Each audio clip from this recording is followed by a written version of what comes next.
अस्सलाम वालेकुम गाइस, आज मैं लाई हूँ आपके लिए चीज़ी ब्रेड की रेसिपी। तो मैंने 2 ब्रेड ले लिए, उसके ऊपर मैंने बटर लगाया है अच्छे से। उसके बाद आप देख सकते हैं मैं इसके ऊपर भर भर के चीज़ डाला है। उसके ऊपर मैंने डाला है pinch of salt and chilli flakes, वो भी टेस्ट के लिए। अगर आपको डालना है, आपका लगता है कि आपका टेस्ट चटखारे वाला आपको चाहिए तो आप ज़्यादा डाल दें, चाहे तो बच्चों के लिए बना रहे हैं तो कम डालें। तो उसको एयर फ्राई में करके ऐसे लाल कर ले, ठीक है। लाल कर ले इसको अच्छी तरीके से।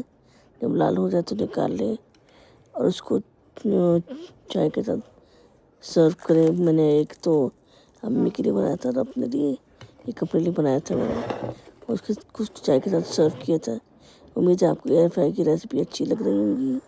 तो प्लीज़ लाइक करिएगा, शेयर करिएगा और सब्सक्राइब करिएगा एंड कमेंट करके तो ज़रूर बताइएगा कि कैसे बना आपके।